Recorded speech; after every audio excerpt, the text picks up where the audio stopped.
Now we got it. I also, before we get to our subject, I want to remind everyone that these events happen every week at the same time.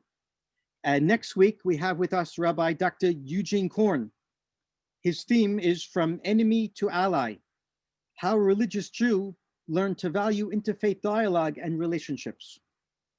The last thing I'll say as introduction, before we get to the matter at hand today, is that Roots, of course, presents these presentations every week for no charge, but we urge everyone to donate to Roots if you're able.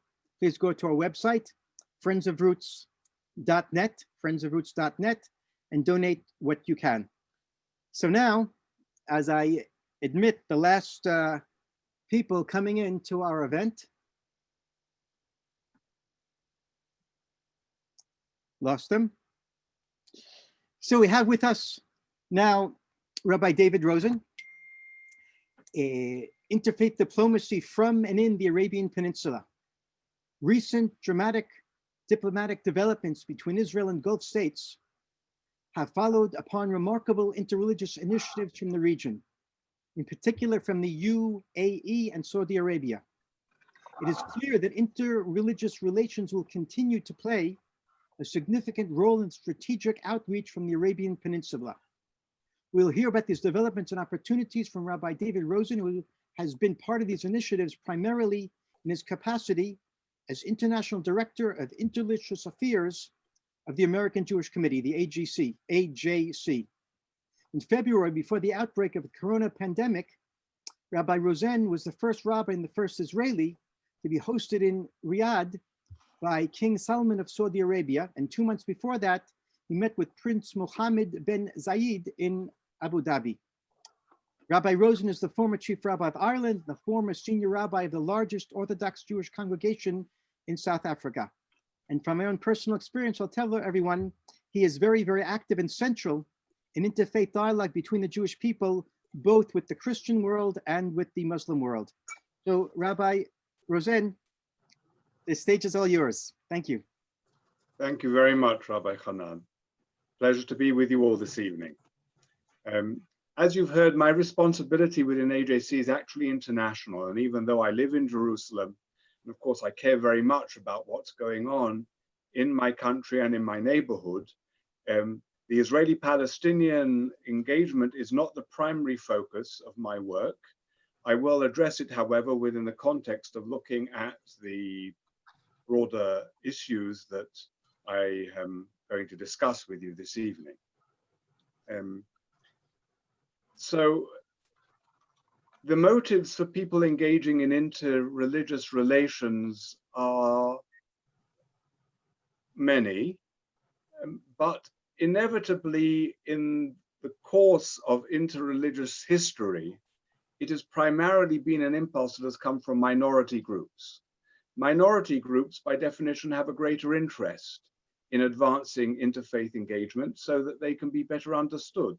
Very often majorities within societies are less interested in it, and sometimes they might even see it as counterproductive to their interests. There, of course, are also motives of sometimes self-purification and credibility. I think that's very much the case with the transformation that's taken place with the Christian world in relation to Jews and Judaism today. And this has been, I would say, a process for Christendom of enlightened self-interest. You can't be, if you want to be taken seriously within the modern world, you've got to clean the skeletons in the cupboard out and to do so effectively. And I think that has been a very significant factor in terms of the remarkable Jewish-Christian reconciliation. There are, of course, higher motives, we might say, less subjective motives in interreligious dialogue. And it's interesting that Islam is the one religion that actually has a text advocating dialogue and seeing it as a divine impulse. There's perhaps a little parallel in Malachi in chapter 3:16, but nothing as explicit as in the Quran in Al-Hujarat, the famous verse in 49:13, O humankind, we've created you from a single man and woman, made you into tribes and nations in order that you may know one another, lit'arafu. In other words, to get to know the other is seen from a Quranic perspective as a religious imperative. It's part of the plan of divine diversity within the world.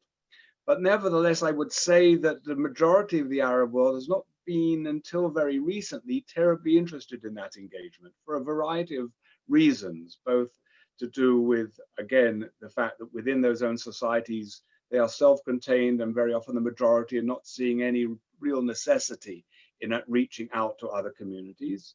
And then on the other hand, also seeing it very often as sometimes under siege from outside, and therefore resistant to engagement with the others. Things, I think, began to change for and in the Arabian Peninsula, especially after September the 11th, 2001. The manifestation of terror on in such a dramatic fashion obviously had a number of very negative consequences aside from the tragedy itself. And not least of all, it highlighted the emboldenment on the part of terrorist organizations who actually saw and see, like Al-Qaeda and ISIS, the petro-monarchies as the primary targets for their initiatives to bring the house down. And therefore, these kingdoms immediately saw this threat as first and foremost directed at them, and a need for them to reach out for allies and partners in terms of this threat. Of course, above all, September 11th, 2001 was a terrible, had a terrible impact in terms of Islam's image in the West, and in particular, therefore, of Arab Islamic societies, especially those from whom many of these terrorists came, in particular from Saudi Arabia. Furthermore, in terms of the geopolitics of the region, the governments in the Arabian Peninsula have seen and continue to see Iran as a major threat to their interests, no less than terrorist organizations such as Al-Qaeda and ISIS. To some degree also, you may say, the bottom line of what we've seen in recent times is in no small part nurtured by the idea that my enemy's enemy is my friend. But there was also a beginning of an understanding that I think has grown in the course of time, that Israel could be seen and should be seen as a strategic opportunity rather than a strategic threat. In the wake of September the 11th, I think there was also a better understanding within the governments in the Arabian Peninsula that in today's world, all religions are actually minorities. Minorities in terms of the general secular ambience that dominates the global discourse. And therefore, there was a need to be able to engage in ways that could present Islam in particular, and Islam coming from the Arab world, in a manner that the West might be able to see it in favorable light and not in a negative light. This reflecting and understanding that we live in a world where it's not just hard power, but also soft power, and how people understand the nature of those societies has ultimately significance even in political terms. Reaching out from through an interfaith channel is both a vehicle by which one can therefore put forward a positive image of Islam.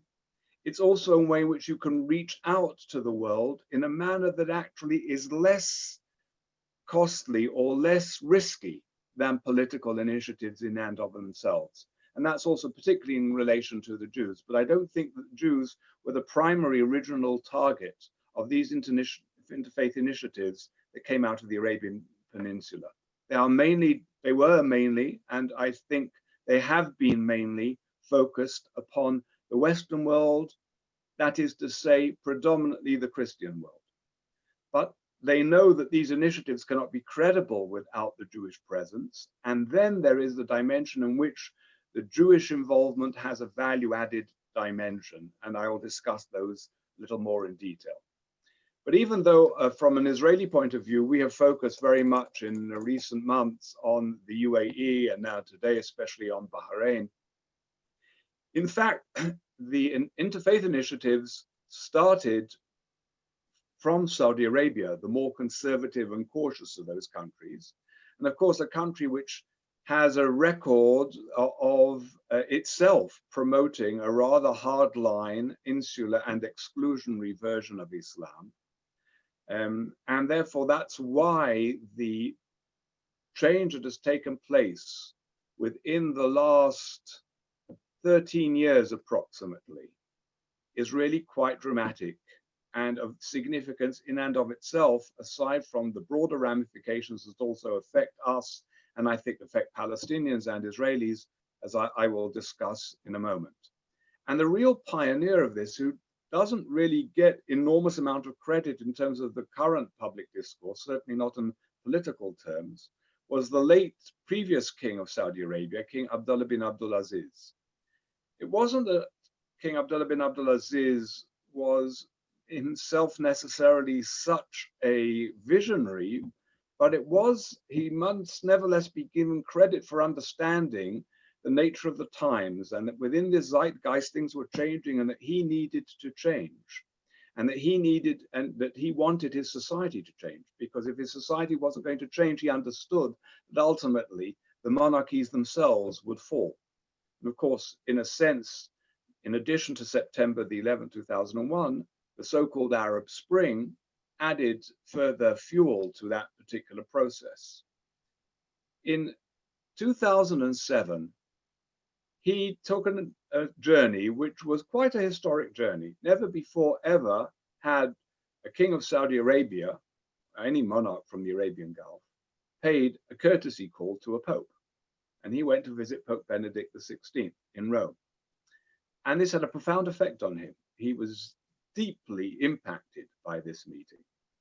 And at that meeting, he told Pope Benedict that he wanted to work together, and together with other religions, to collaborate for the benefit of humankind.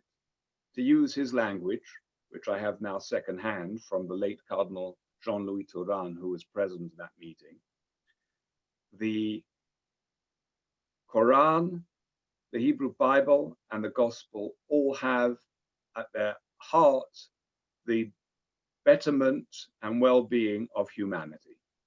It is therefore the responsibility of the faithful, the adherents of these holy texts, to work together for the betterment of humanity.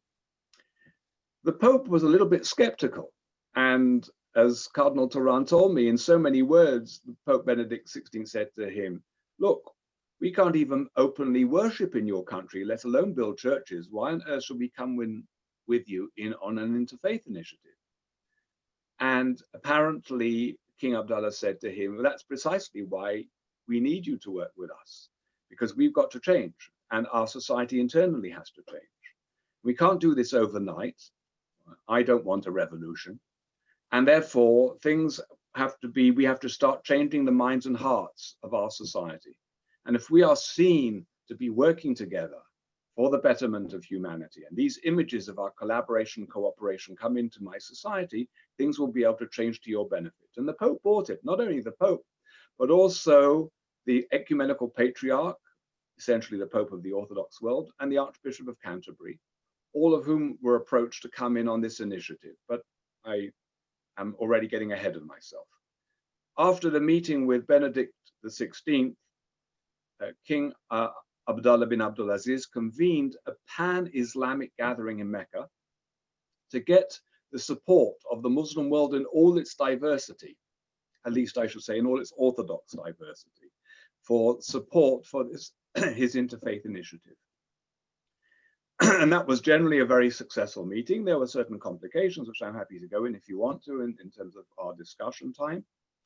But immediately thereafter, he convened together with King Juan Carlos of Spain, a gathering in Madrid, which he invited representatives of the Christian world and of the Jewish world, and also some representatives from the Buddhist and the Hindu world, to come together for what he wanted to launch, this global interfaith initiative. There were many ups and downs in this. The Saudi king is, on the one hand, the defender of the two mosques of Islam. And of course, Saudi Arabia is the heartland of Islam because it embodies those shrines. But the House of Saud is not of prophetic lineage. It's not descended from the prophets. And therefore, it doesn't have the religious authority that other Arab royal households that are descended from the prophet have. And therefore, he brought in the Muslim World League to work with him on, which is a Saudi-sponsored outfit, but nevertheless is the broadest and most encompassing world Islamic body, to be able to work with him on this global interfaith initiative, and first and foremost to convene this conference in Spain. Now, the Muslim World League, until 10 years ago, maybe until 8 years ago, was a very much part of the problem rather than part of the solution. It had been training imams who were very often totally unsuited for the countries that they were sent to, and building mosques, very often propagating a very hardline exclusionary Islam.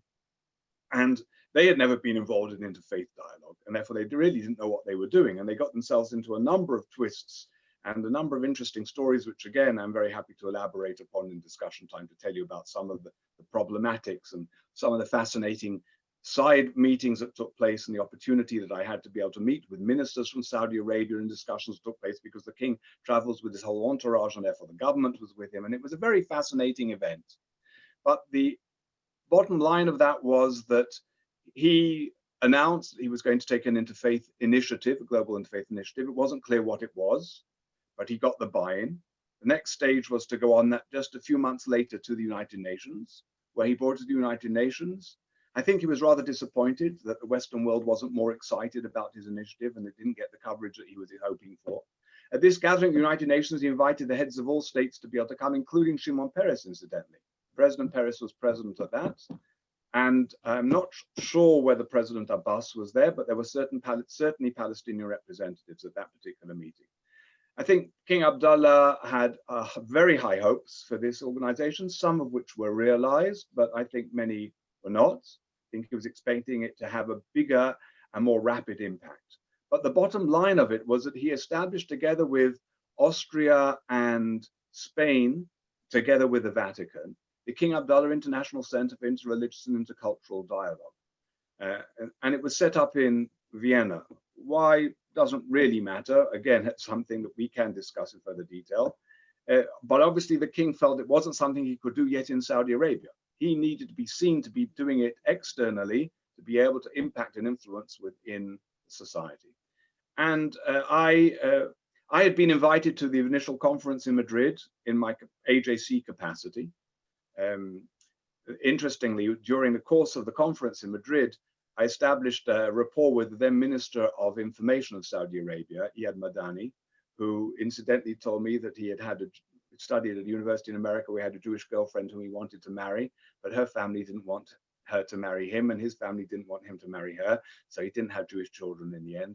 But it was interesting, the kind of conversations that you have in the corridors. But he told me that when they knew that they had invited me in my AJC capacity, but they didn't realize that they had invited an Israeli. And when the press started writing about the fact that an Israeli had been invited to a Saudi conference, he said, our foreign ministry shut down for a day before to decide what to do about it. And there were those who wanted to disinvite you, but the view prevailed, no, we'll play it cleverly. For those that say, this is not serious because we don't have an Israeli, we'll say we have David Rosen. And for those that say, criticize us for having an Israeli, we'll say he's AJC, so we can get it both ways. And of course, the truth is, I also play that when it's according to the context as how it suits us, depending on how much I can get away with. So that I think was perfectly legitimate, but it meant as a result, I was within already the milieu. So they got to meet me, got to see me, got to hear me. And therefore it wasn't too much of an indigestible matter when my name was proposed to be on the board of the 9 religious representatives of the center that was established by King Abdullah bin Abdulaziz. This is an intergovernmental organization. It's an intergovernmental organization, as I mentioned, Saudi Arabia, Spain, the Vatican, and Austria.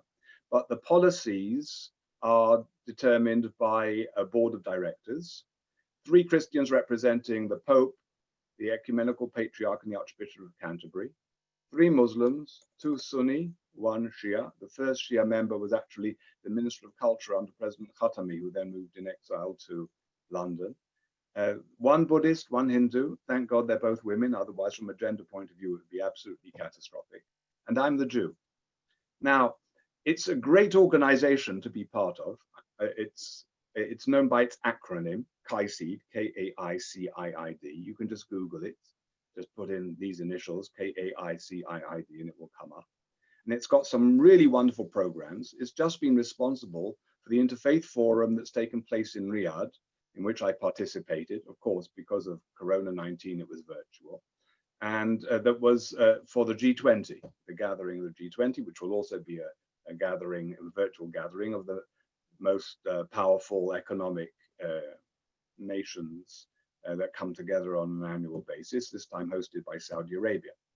But and it put together this Interfaith Forum, which you can actually also go on and see that particular program. If you put Interfaith Forum to Riyadh 2020, it will come up also on Google, and you'll see the extent of the different subjects that were dealt with and the representation from around the world. It has wonderful training programs online that it provides for, but it has some and it's doing a number of important work initiatives in areas of conflict, in particular the CAR, Nigeria, Myanmar. It's been provided a forum for people to come together in the Arab world across Sunni, Shia, Yazidi, Druze divides, and Christians, all being able to come together. We've been able to get some Jews in as well in certain times. It's a little more complicated, obviously, within that context. But I would say the most remarkable thing of KAICIID's programs is its fellows program. There, every year, young clergy, rabbis, imams, scholars, community workers, Christian ministers, Buddhist and Hindu young religious leaders are trained in the skills of dialogue. So young religious figures from the 5 religions are trained in skills of dialogue. Not only do they get the skills, but they also have those relationships, both within their own group and as part of the broader fraternity. There are already a few hundred then who have been trained in these skills around the world. And then each person who is a graduate gets a small stipend to be able to develop a program in the country in which she or he lives. And it's really a remarkably good program. So it's something, if you're not familiar with, I recommend you should be. But for me, aside from the pleasure and excitement of being associated with these programs, it's been an opportunity to meet with people who I wouldn't normally have the opportunity to meet, especially from Saudi Arabia and from other countries with which Israel doesn't have relations from. Also from places like Malaysia and Pakistan, but in particular from Saudi Arabia. So I've met with ulama there who've never met a Jew, let alone a rabbi, let alone someone from Israel. And of course, when they discover I'm a rabbi from Israel, you can see actually fear in their eyes because they've been fed with such amount of propaganda and anti-Jewish hatred that they really think that I'm something dangerous. And and it's actually fascinating to see how these encounters take place, how perceptions change before your very eyes, moving from fear to puzzlement to curiosity to a positive reaction, and to even some kind of, if you like, beginnings of something like friendship already being able to start as a result of those encounters. My experience of dialogue is that the human encounter is capable of overcoming, transforming almost the worst mindsets. And I think, in fact, one of the examples for me, the importance of my work with the Christian world is that we've never had within a relationship with Islam the kind of chronic demonization and even dehumanization that took place within the Christian world. And if that kind of relationship can be transformed into one which is generally so good today, there's certainly no reason why a relationship that is bedeviled by politics cannot be resolved, and those positive relationships of yesteryear, where they existed, not everywhere, not all times, but those ones can certainly be restored. And amongst the people who I've had the opportunity to meet through KAICIID was and is the new Secretary General of the Muslim World League. I referred to the Muslim World League before, and I referred to its rather problematic history.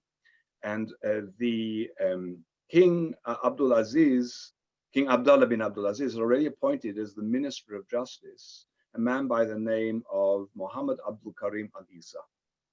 And this man then was taken by King Salman to be appointed after he came to the throne to take over the Muslim World League and to completely revamp it.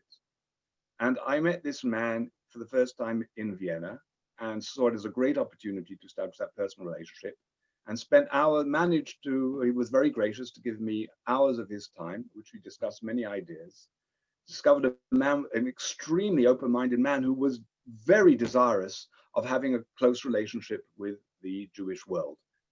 And he has become a breath of fresh air. First of all, he stopped this whole approach of the Muslim World League of preparing people unsuited to locations and establishing mosques that are not appropriate for the cultural context of other countries. He's focused much more in terms of information and education and on modern so-called social media. I say called so-called because very often so-called social media is anti-social media, but nevertheless, they're important tools in our modern world. And Al-Isa surprised us all with his remarkable statements expressing solidarity with the Jewish people on Yom HaShoah, condemning Holocaust denial, taking almost every opportunity to visit a synagogue in countries he went, whether in France or in Germany or in the United States. Eventually, with AJC, he established a memorandum of understanding, and we participated together in conferences also in the States. And part of that memorandum of understanding was a commitment on his part to come with us to Auschwitz on the 75th anniversary of its liberation. And this was a remarkable visit. He brought an international Muslim leadership delegation, both from Saudi Arabia and from countries around the world. We were together at Auschwitz and the Birkenau. It was enormous. You could see how enormously moving it was for them, for him in particular. And his words were deeply moving. It was also very moving to see that it was time for mid prayers, early afternoon prayers when we were there. And there at Birkenau in front of the monument, all the Muslims got down and prostrated themselves in prayer. And his own words about Holocaust denial being a sin that compounds an atrocity was also deeply moving. The day after we were together in Auschwitz and Birkenau, the next day we were together in Warsaw, and many of us went from the Jewish delegation, joined our Muslim brothers and sisters in prayer at the little mosque that they have there in Warsaw. And then Dr. Al-Isa and his delegation came to the main Nozik synagogue in Warsaw for Kabbalat Shabbat, and we prayed. They joined us in at our prayers and at a solidarity service there. And then that was followed afterwards by a Friday night Shabbat, a locally kosher catered dinner at the Warsaw Castle, where not only our Muslim brothers and sisters were there with us, but dignitaries from Poland, about 300 people there. We prepared a special little Birchon, a Shabbat guide in four languages: Hebrew, English, Polish, and Arabic. I think probably the first time ever. And we were able to therefore also with a transliteration. So everybody was able to participate in the Shabbat rituals and to celebrate together. And I think that was as moving for him in its own way as even being in Auschwitz. Of course, totally different thing, but nevertheless for him, I think it was a very significant experience. And I think also for AJC, it was an enormously moving event. And I think its ramifications went way beyond the context that we were involved in. Only a matter of weeks later, the Kaisi board was invited to hold its meeting in Riyadh. We had held our board meetings mostly in Vienna. Some had been held in Madrid. Some were held in Rome.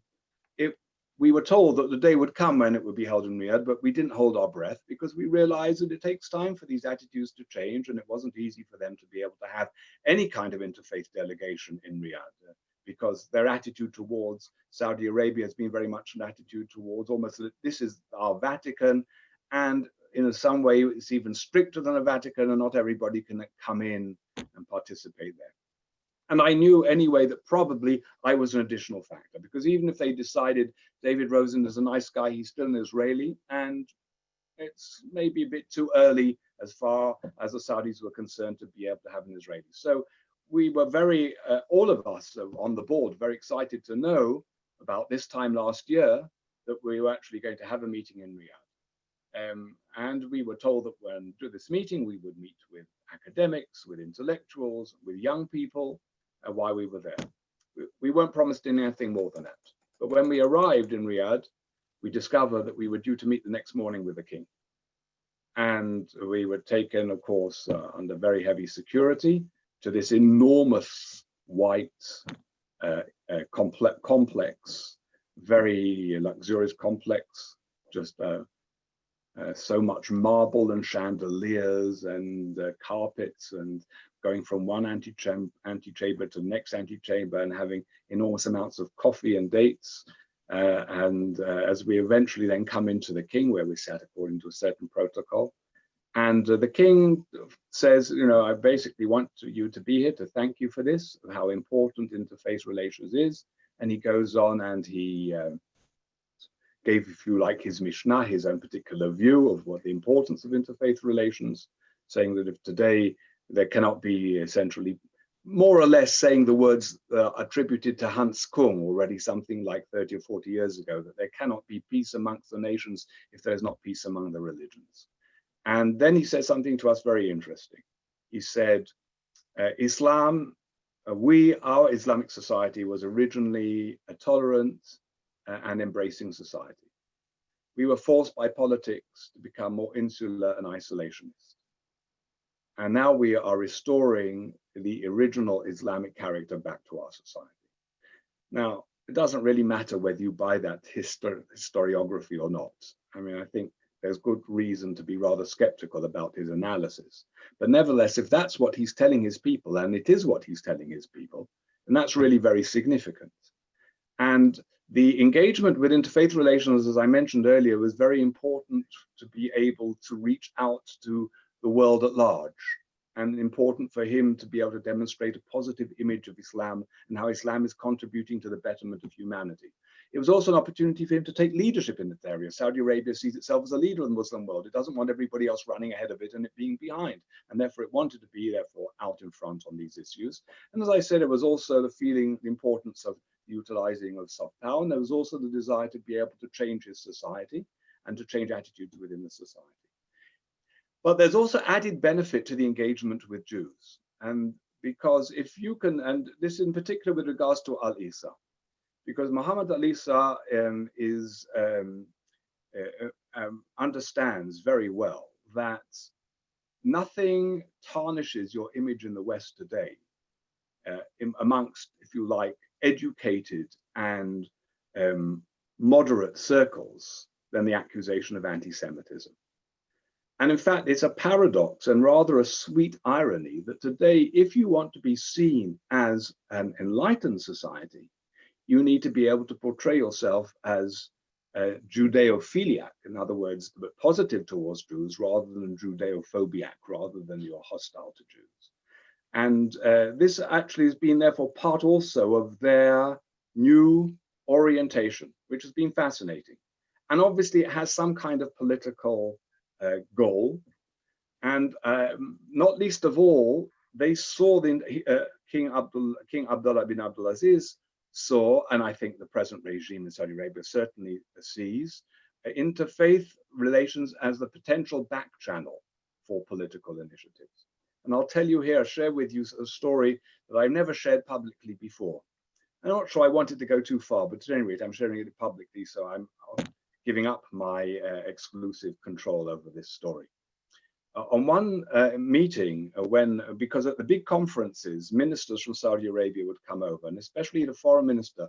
I mentioned that the Muslim World League was originally engaged by King Abdullah bin Abdulaziz in his initiative, but it was so incompetent in handling it that the foreign ministry was brought in big time. And basically, Qaisid continues to operate under the management from the Saudi perspective of the Saudi Foreign Ministry, even though there's something called the Council of Parties, where the foreign ministry is of all the four entities that I mentioned, the governmental bodies come together.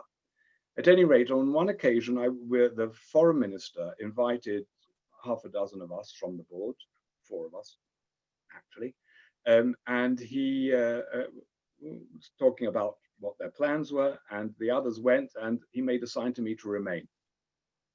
And there I was alone with the foreign minister and the deputy foreign minister of Saudi Arabia in the room. And he said to me, "We don't know who you talk to, but we look forward to the day when we will," this was about 6 or 7 years ago.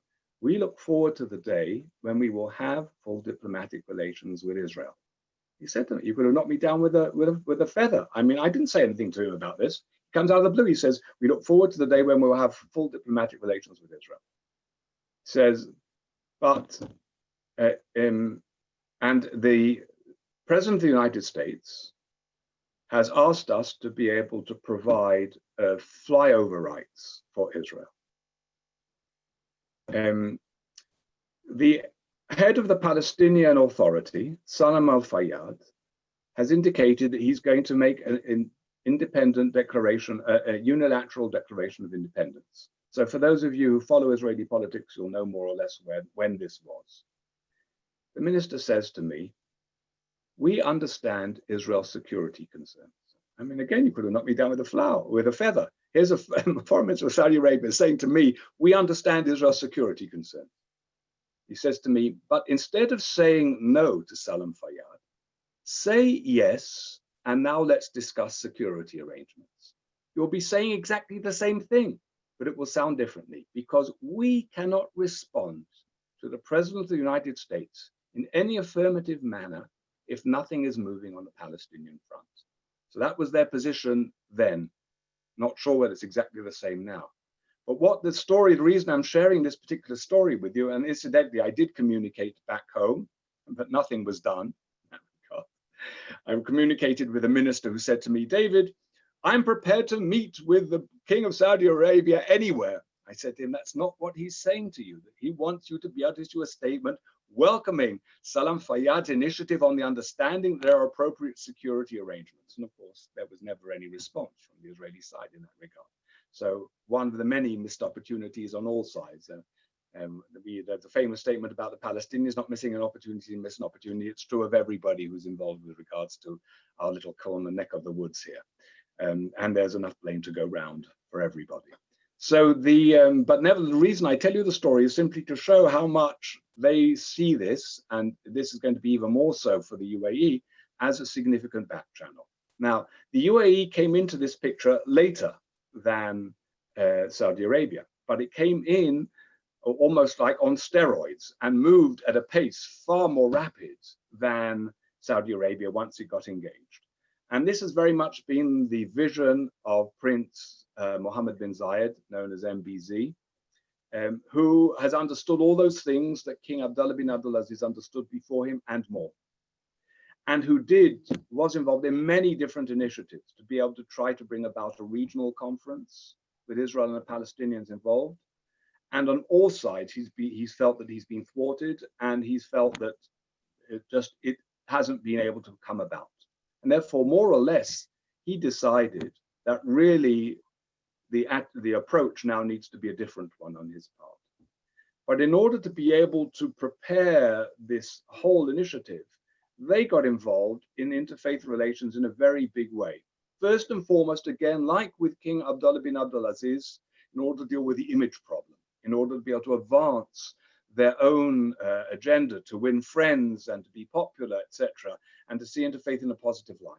One of the most important things he did was to bring Sheikh Abdullah bin Bayer, one of the greatest Muslim luminaries of our time, to Abu Dhabi and give him the backing to establish the Forum for the Promotion of Peace in and from Arab lands.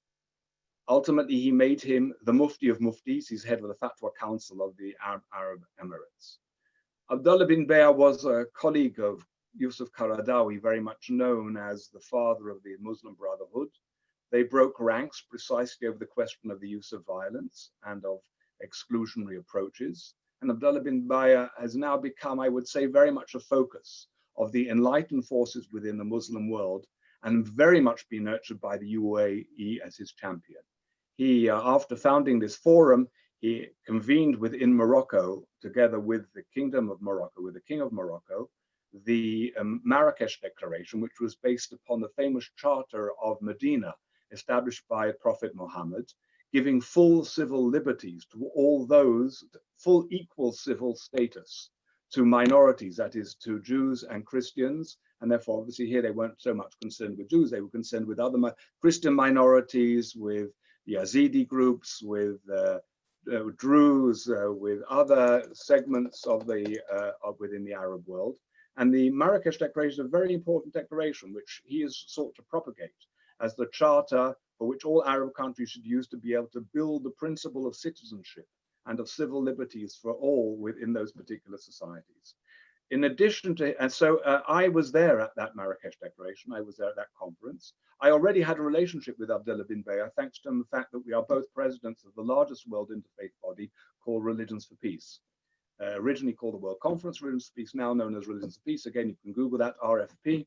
And that's the largest world interfaith body, and we are both presidents. He's actually a moderator of the presidium as well. So we had some contact, but his initial involvement when he started on his forum to reach out to the world, he was advised that he should have evangelical as well as Catholic as well as Orthodox involvement. He did that. His first Jewish outreach was actually to Rabbi David Saperstein, who at the time was Obama's ambassador for religious freedom. But then he realized that he also needed to have Orthodox representation as well. And he already had that relationship with me. And I got involved more and more in terms of his conferences and his meetings. And they have been really, he then has now taken, established what he calls an alliance of virtue for the promotion of Arab, Muslim, Jewish ethical values in the world. And this is a passion of his. And he's a remarkable scholar, really well schooled in secular Western philosophy, as well as enormous man of resources within the Islamic world. And but he relatively soon, I mean, within 2 years after the establishment of that forum, the UAE established a ministry of tolerance and then appointed a minister of tolerance. And in the year 2020, had a year of tolerance. And that's also been involved in interfaith activities as well, separate from the forum, which is directly under Prince Mohammed bin Zayed. And then in 2018, another initiative came out from the Ministry of Interior of the UAE under Prince Saif bin Zayed, which is known as the Interfaith Alliance, which focuses mainly upon security and safety, especially for children, but against all kinds of radicalism and extremism, and seeking to promote collaboration, and has been involved with various organizations, Jewish organizations like the Conference of European Rabbis, the New York Board of Rabbis, other organizations, and I have also participated and been involved in that. And therefore, AJC has also been a constituent in terms of all these different activities. So this has been an opportunity to reach out, first and foremost, I would say, to American Jewry, both because American Jewry is the strongest, the most significant diaspora community, because the interfaith outreach is an initial safe outreach. It didn't have the political price. Now that there is a political relationship, it's still going to be used, but as a means of bolstering that diplomatic relationship.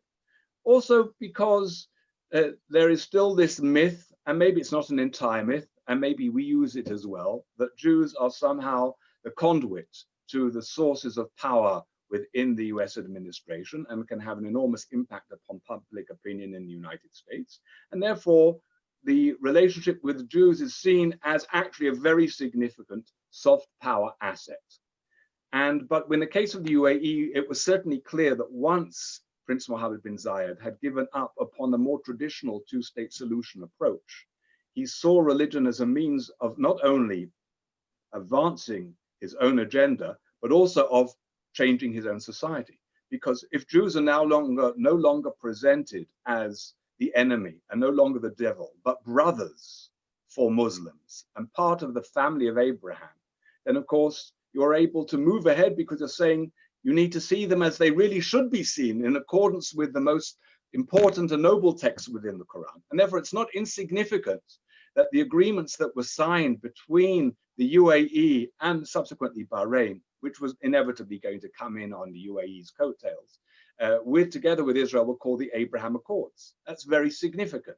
And as an important article that Hanan shared with me by Ofer Salzberg indicated, this is really the first time in any kind of international agreement relating to our part of the world that religious language has been used within the context of diplomatic initiatives. In fact, I would say part of the reason that diplomatic initiatives have failed in the past, even part of the reason the Oslo Accords failed, was their failure to take the religious dimension seriously. This conflict between Israel and the Palestinians, or Israel and the Arab world, is not in itself a religious conflict. It's a territorial conflict. But like all territorial conflicts in the world, it involves peoples with identities. And these identities are rooted within religious traditions, as most of historical identities are. And therefore, the religious dimension is used and abused for each one in order to historically, within conflict, to score points at the other's expense. And therefore, very often in the past, within the Muslim world, the religious dimension was used to delegitimize Jewish claims. And now it's being used precisely to legitimize, which is really very significant and very important.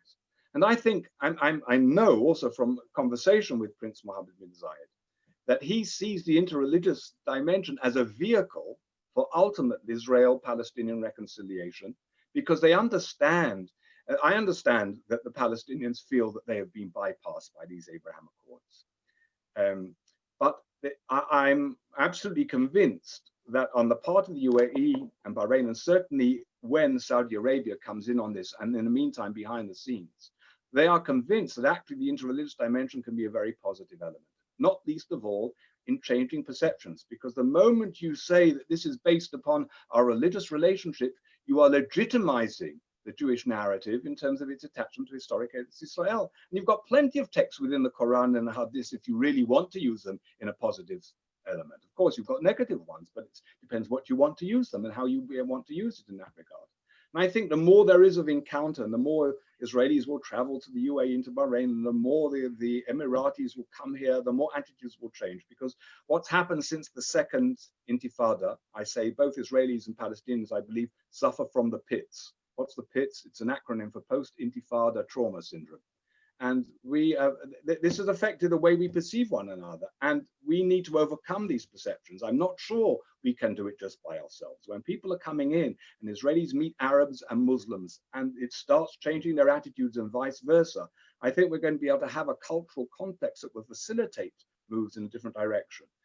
I'm sorry that the Palestinian leadership has not been able to understand that. I understand in terms of their own political interests why that is the case. But I think it's wrong. I think ultimately the Abraham Accords probably have saved us from an abyss that we might have been heading to beforehand. And I think have offered a very remarkable opportunity for a new approach and a new page to be opened in a constructive way. And within this context, interreligious relations will play a significant role. I'm not sure Israel has understood it. It strikes me quite ironic that the man who's been representing us, and in some ways being wonderful in the fact that he speaks Arabic, at the official encounters, both in the UAE and in Bahrain, does not use religious language in talking about it, does not speak about the religious connections, and is completely, and the administration here in our country has ignored that religious dimension. I understand also a little bit why that happens. Religion within Israel is essentially a political commodity. And I think they're nervous that if they use it too much, the religious parties who believe that they own the religious territory will actually try to be able to take control of that area. So that it's all manipulative in terms of internal politics as well. But I think it's a terrible mistake. But in the end, I'm not sure it will matter, because I think that the Arab world is ultimately going to take that religious narrative and is going to run with it. And we will have no choice if we want to have that positive response, but to be able to react to it in a constructive way. So I'm very hopeful that these initiatives and these developments are actually going to lead in a very positive direction.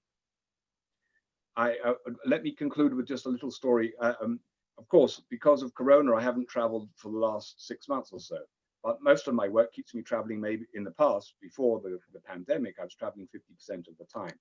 And as I'm engaged by an American organization, so obviously I'm very regularly in the States, though not as much as I used to be. But on one of these occasions, I discovered that despite my very British accent, it's in the other side of the Atlantic, the English language is expanding all the time. On one occasion, and I discovered new words that I've never known before, that only are invented in America.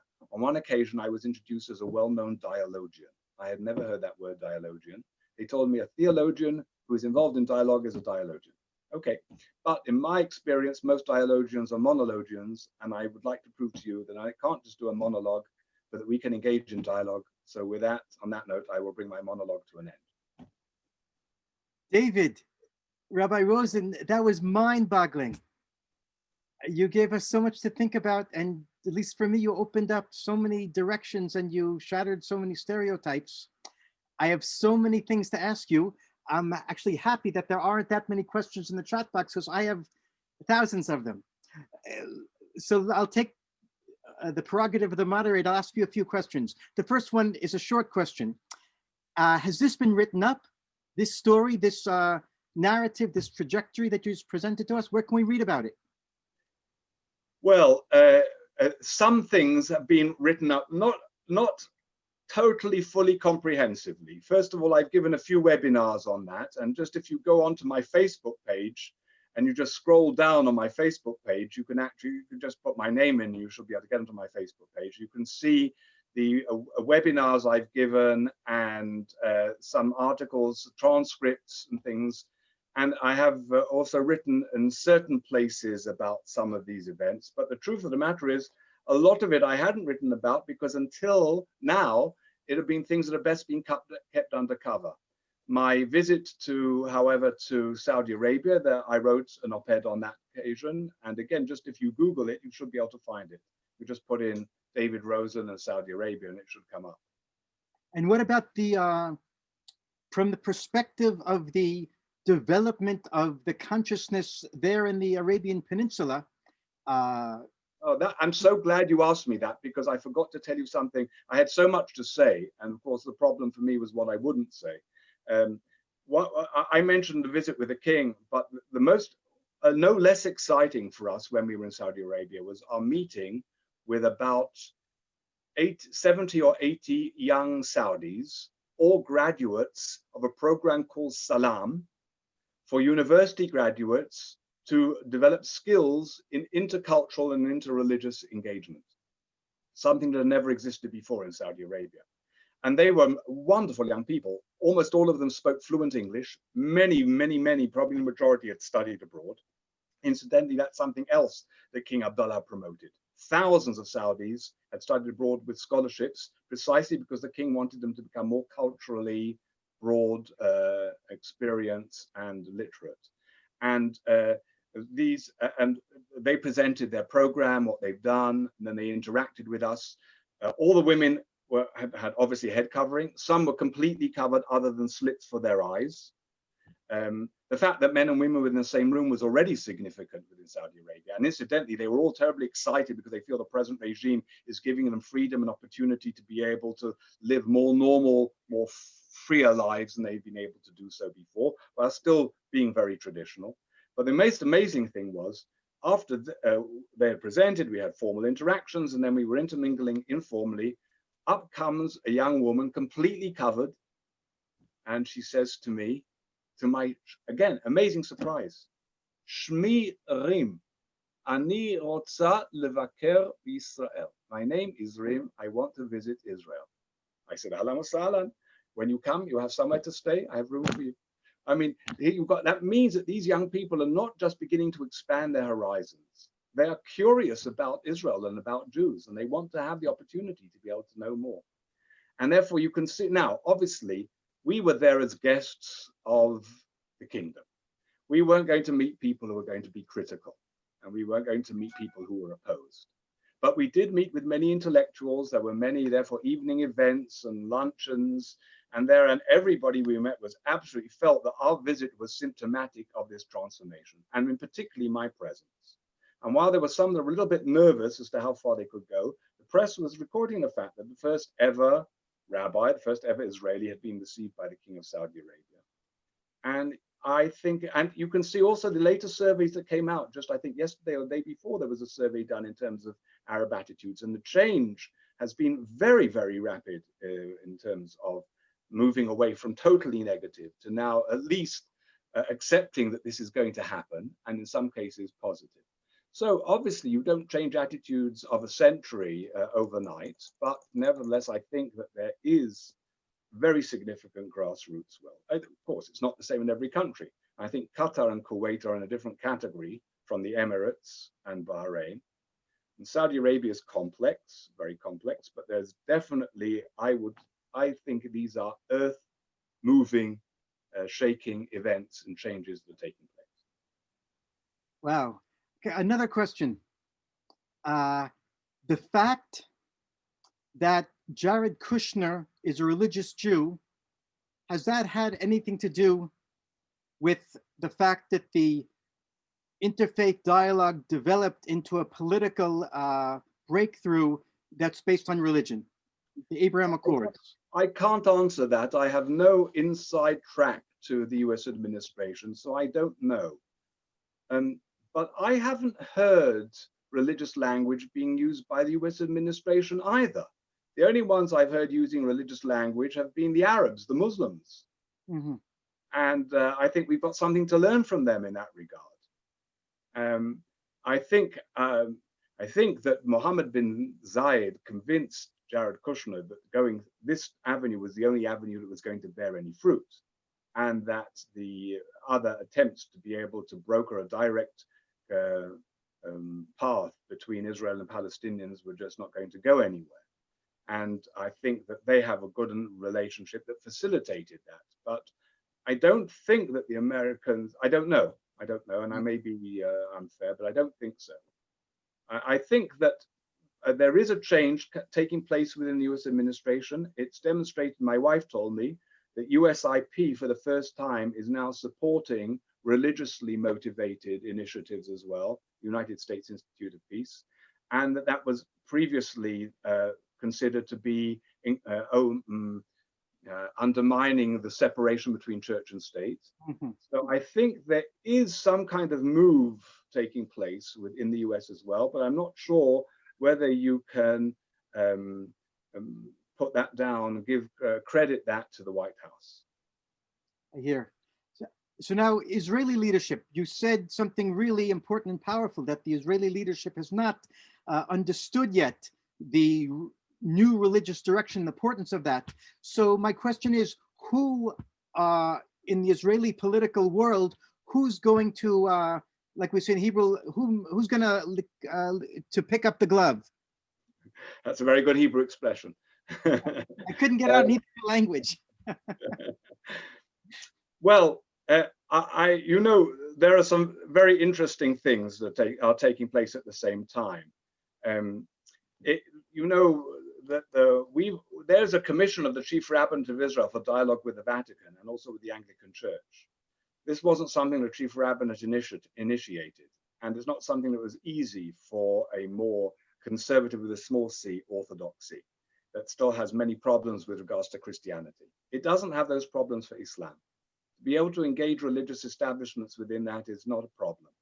And I don't think it's just coming from the chief rabbinate. We're going to see many other sources that are really going to be interested in the interreligious dialogue. I think we're going to see how that will expand. And I think in a way, it will be a more productive development because it will come from grassroots elements more and more. But I think it will come together.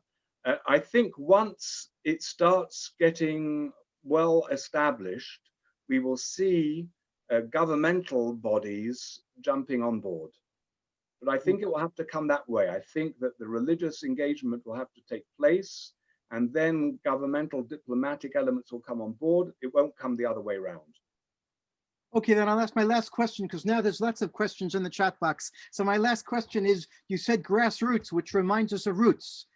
Do you have any suggestion what roots can do to move this along? Is there any way we can use this new rapprochement with Islam in the Gulf to further interfaith dialogue here in Israel, and specifically in Judean Samaria / Palestine, as an engine towards rapprochement and ultimate political understanding? I think every initiative has potentially the possibilities to be able to contribute in this regard. You understand that politically, anything that is rooted within the West Bank, Yehuda and Shomron, is going to be more challenging. And as this is something that is only just beginning and with the earlier stages, it's going to be easier for initiatives within the Green Line in Israel than for those that actually are based outside it. But that's no reason for the fact that there can't be further cooperation between different elements involved in it. And I think we've got to simply find, all of us who get involved in it simply have to continue to expand the borders, push the borders as much as possible to involve as many constructive elements as we can. Thank you. I'll go to the chat now. Dr. Robert DeBrow asks if you would comment if there has been any official or unofficial interfaith dialogues with the Shia world, primarily any clerics in Iraq or Iran? Yeah. Okay. So I have very close relationships with a number of Shia Ayatollahs, both in Iraq and in the West, particularly in Britain, where arguably the largest Shia religious welfare organization, the Al-Khawi Foundation, is based. Ayatollah Al-Khawi was really the major Shia counterweight to Ayatollah Khomeini, and totally rejected his theology with regards to political governance by religious leadership. Incidentally, he was also very much opposed to Saddam Hussein, and that's why his family was more or less significantly murdered, numbers murdered by Saddam Hussein. I think in the West, or I should say outside the Muslim world, especially outside the Shia world, have a very unfair view of Shia Islam that's been conditioned by Iran. Iranian Shiism is not representative of Shiism in general. On the contrary, in many respects, Shiism is a more flexible form of Islam in many places. But the Iranian version and its export, especially into Lebanon and the manifestation of Hezbollah, has led us to see all Shia Islam as radical and extremists. The Al-Khawi Foundation is a paragon of moderation and of Islamic enlightenment as its religious leaders, and as is the most important Shia leader arguably in the world today, Sheikh Ali al-Sistani in Iraq, and people therefore who are following him in that. Even Ayatollah al-Madarasi, who was at one time a little more of a firebrand, is now espousing a very, very moderate line. I have a very close personal relationship with Ataullah Mohajarani, who is in London. And there are significant Shia leaders who I also have contact with in the East, in Pakistan, in India as well. However, there has been an institutional dialogue with Iranian Shia Muslim leaders that has taken place under the auspices of certain American universities, with certain very significant Jewish participation as well. Some have actually been to Iran. One conference of theirs took place in near Geneva, actually in Bellagio on Lake Como, that the late Chief Rabbi Shayashub Cohen participated in. So he was the most significant Israeli rabbinic personality to meet with Ayatollahs from Iran. And that initiative is still going on, as I also know of an initiative that other rabbis in the diaspora have been involved in that is under the auspices of the Norwegian government and church. So there is a lot of potential there, but the Shia world is a very small part of the overall Muslim world, certainly in comparison to the Sunni world.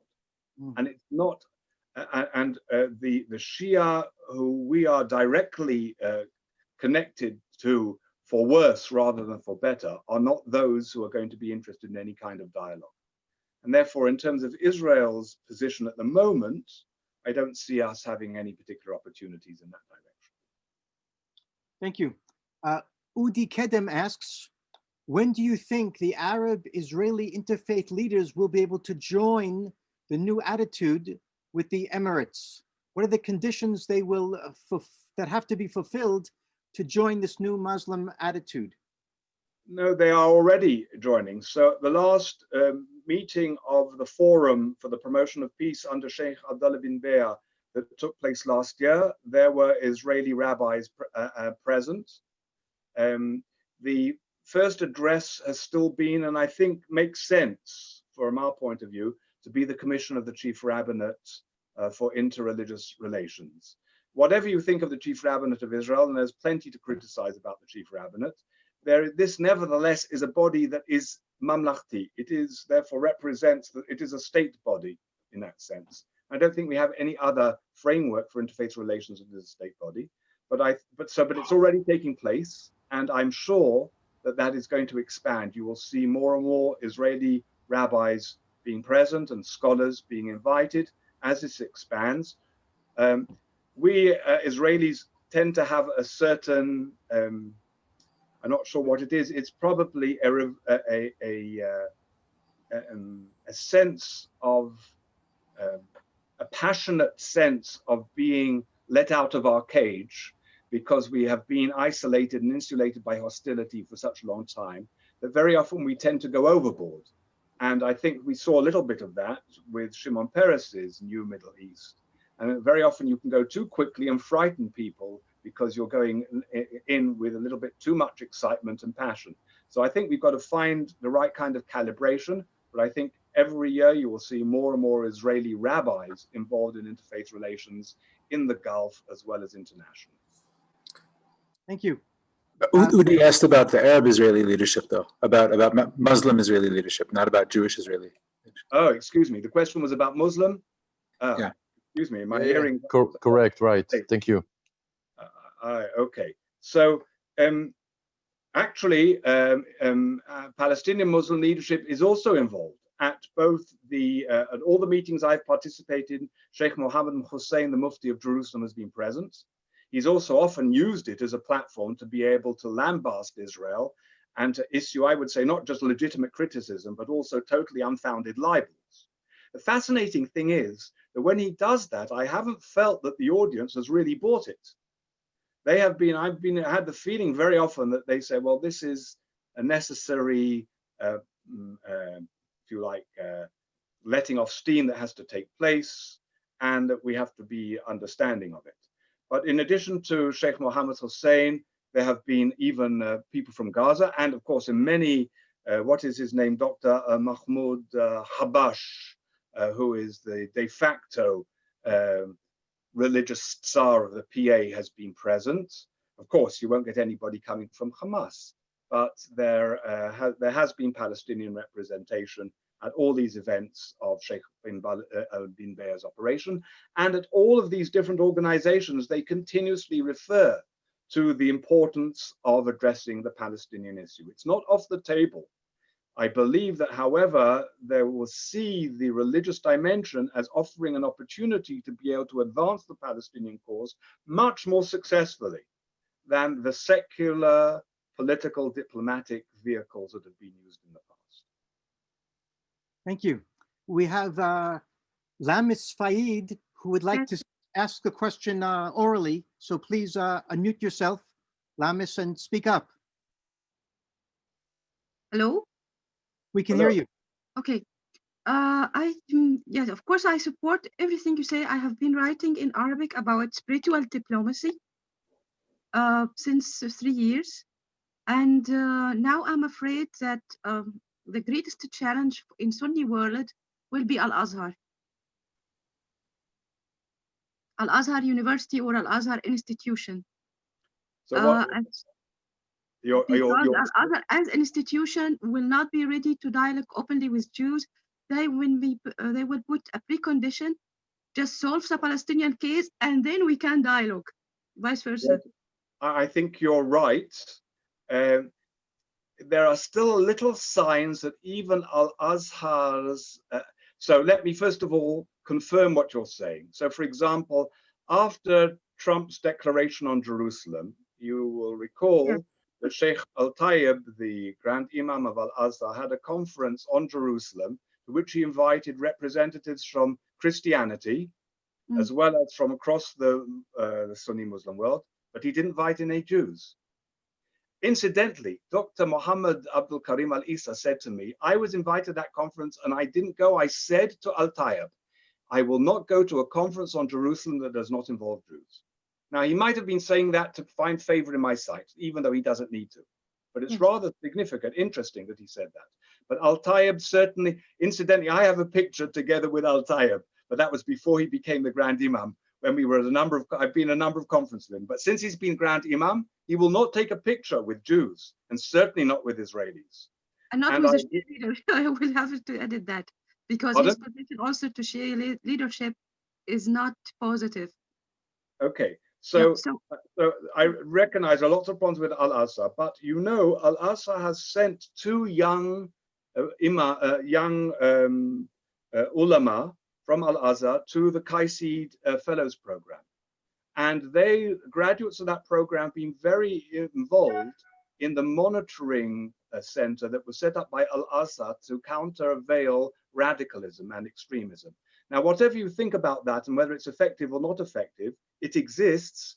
And it's interesting that they have people there that have been involved in interfaith initiatives, centers, training, and encounters with Jews as well. So I, nevertheless, I understand what you're saying and I agree with you, but I'm not sure that it will be like that for very long. I think the time will be not too far away when Al-Assad will start to change as well. I hope so. Inshallah. And tune in next week to Rabbi Yaakov Negain's presentation, which will also shed some more light on some interesting developments. 2 weeks. 2 weeks. 2 weeks about Al-Azhar. Yes. So the next question is from Rabbi Bluth. I ask, as a young woman clergy, is there a way that us young people, female clergy or women in general, can support this, can be involved? So then the question is asked very, very generally. So if we are talking about interfaith relations with conservative Arab countries, then we understand that in most of those countries, certainly within Saudi Arabia, there is a clear gender separation. So the answer certainly to the question is yes, within the framework of women's activities. With regards to the Gulf, that is a little bit different. The Gulf is more modern, more open. Even at Sheikh bin Bayer's gatherings, there have been women speakers at his conferences. And similarly, in the other ministries from the UAE, their interfaith events have involved women. And some of them have been young. But we are dealing with conservative societies, and therefore it takes time, but we need to encourage them in that particular direction. And I think one of the things one needs to be doing with all these UAE ministries is to be able to precisely to bring these questions, these points to their attention and see ways in which perhaps more young people can be involved. But certainly through Kaisid's programs, these are the Fellows Program is a young people's programs. They're young ulama from Saudi Arabia, young ulama from Al-Azhar, from other places, and young Muslim women, religious people of religious commitment from those countries as well as from Africa, from Asia, are participating. And I think it's very important that there have been some women religious rabbis who have been trained within the Fellows Program from the conservative movement and from the Reform movement. I don't know of any Orthodox women who've been trained in the Fellows Program, but there have been young Israeli rabbis, 3, who I know have been part of the Fellows Program. That also gets back to the early question about that. So here is essentially a Saudi-sponsored program in which young Israeli rabbis have participated. Every year they have the International Fellows Program. They also have regional Fellows programs, European Fellows, African Fellows, Asian Fellows. And you can go on the website and see it, and you can apply if I think you're under 40 to be a part of the Fellows Program. You need to have an institutional backing of some kind as well, showing that you're not just a Lone Ranger. But I think the Kaisid Fellows is a very important vehicle for young religious leaders, women and men, to be able to participate. Thank you. Another question from Leon Horowitz. He would like to ask his question orally, and that's fine. Leon, you can unmute yourself. Yes, sir. Okay, thank you. I'm sure the religious path, interfaith path, is an interesting path to follow, but as far as the Israeli-Palestinian question is concerned, I do believe the commercial path right now is more interesting. And now with investors and businessmen from the UAE and Bahrain coming to Israel, they should bring along young Palestinians who want to also work with Israelis. I think that's a very important path, because the Palestinian leadership right now is very, very conservative and probably not amenable to change. What do you think about that? I agree Or with is you. that not part of your scoop? No, I wasn't asked to talk about that, and it's not part of my bailiwick, but I agree with you. There's a wonderful opportunity now for that. Absolutely. Through the So UAE many, and Bahrain. but not just with regards to commerce. There's so many areas of mutual Well, cooperation. culture, a lot So many. I of mean, the things, biggest area not is, of course, specifically medicine. religious. The whole centered in terms of which people are being flown over, all for it. Because I don't think the Palestinians, as far as I know, are that religious. They're I like think the you're wrong. Israelis. What? I think you're wrong. I think Palestinians are very religious. And even though it's a little bit like Druze who call themselves secular, but that doesn't mean they don't believe in God and doesn't believe they don't have divinely revealed texts. I think that the Arab world is inherently religious. And I think that also Muslim immigration to the West is making the Western world more and more religious. And I think we are living in the 21st century in what's going to be a religious century after almost a century and a half that has been secular. They're religious, I think. I'm sorry, I'm continuing. Leon, Do you mind? Or Leon, I'd like to go to other questions. Okay. So I'm gonna bring a question of Yitzhak Ajner and afterwards a question of David Newton. Yitzhak would like to hear more details of how Rabbi Rosen sees this new attitude coming out of Saudi Arabia and the UEA being adopted by the Palestinian leadership. What is the path? What are the steps? What needs to be done? I'm not a prophet nor the son of a prophet, so I can't envisage exactly how it would work out. I hope, however, that the part of the commitment of the UAE and of Bahrain and whatever other countries come in, and certainly supported behind the scenes by Saudi Arabia, will seek to work together more and more on promoting an understanding of the other's narrative. An understanding of the other's narrative is not just a matter of having conferences and colloquia. It is also a matter of collaboration. So, for example, I would like to see a situation where there will be cooperation on Jerusalem with regards to religious issues. So there are areas of where standards of conduct, codes of conduct with regards to how you behave at holy places and other areas can be developed by collaboration between religious interests and religious communities. I think that I can understand Palestinian resistance to allowing other Arab entities to be able, and certainly Jordanian resistance to having a greater involvement in Jerusalem. But I think that allowing some kind of pan-Arab body, in which Palestinians or Jordanians have a particular leadership role, but not an exclusive role, that involves therefore representatives from a broader context, including from the Arabian Peninsula, would be very, very constructive and would therefore lead perforce to institutional Palestinian-Israeli collaboration. But I think that what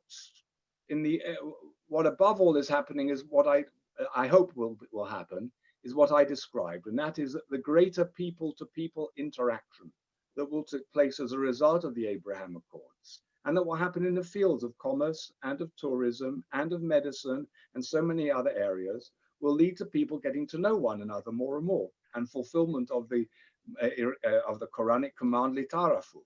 And as a result, there will be a greater willingness on the part of Palestinian ulama, who are not that many, because Palestinians have not had necessarily the same opportunities that the educational resources that have been present elsewhere, to be able to actually deepen their own resources and to become more involved in terms of the area, not only of bilateral dialogue, but of multilateral dialogue.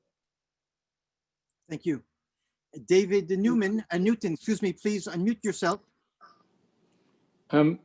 Thank you, everybody. Thank you very much, Rabbi. It was.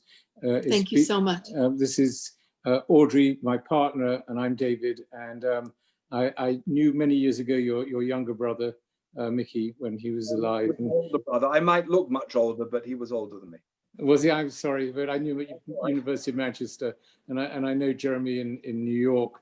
And my question is really mundane, and I apologize, but you know, given a possible change of American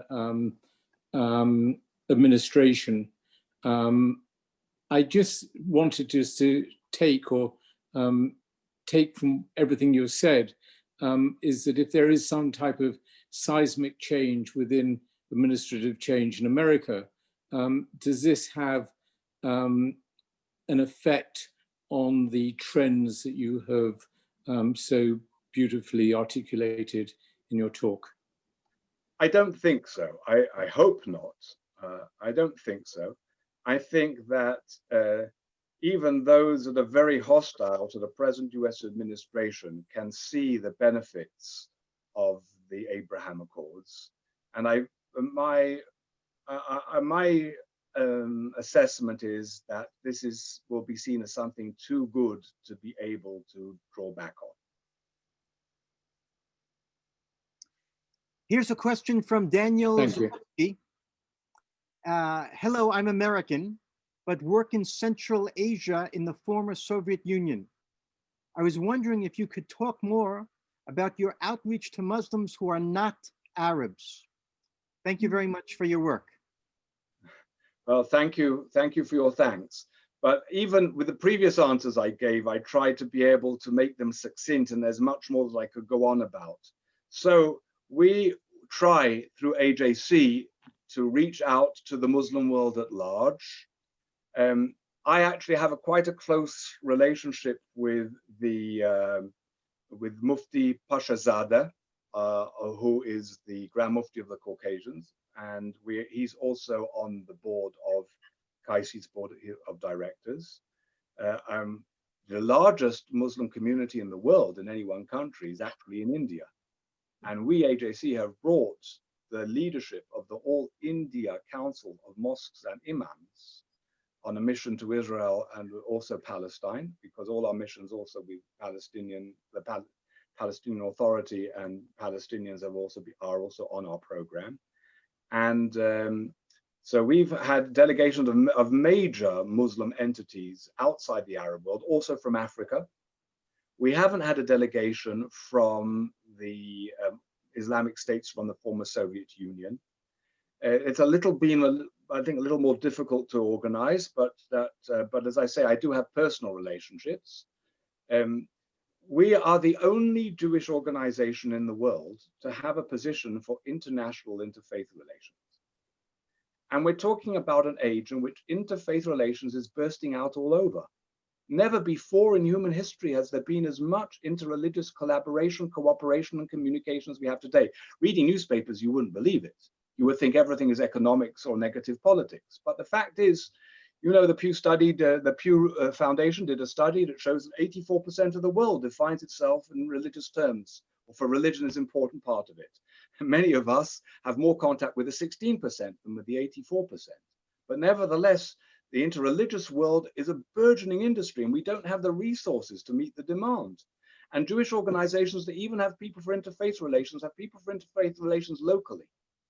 I'm out there, and very often I can't even bring other people in because there aren't budgets to be able to bring other people in, and there aren't the resources to be able to address it.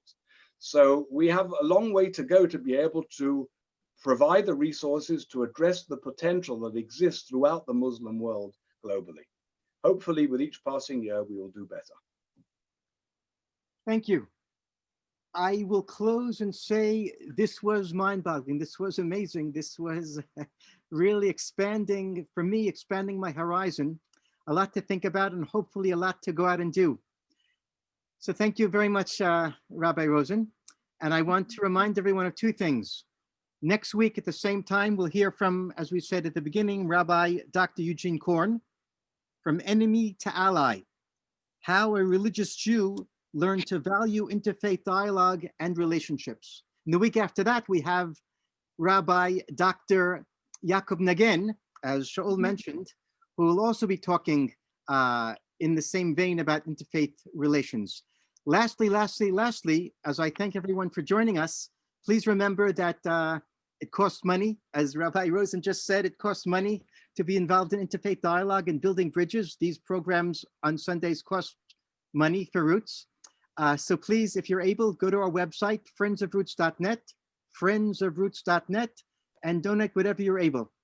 Thank you very, very, very much. And perhaps I should also mention that Rabbi Rosen's organization, the American Jewish committee, as he said, also would love your help and your resources if you can find it in your heart to donate.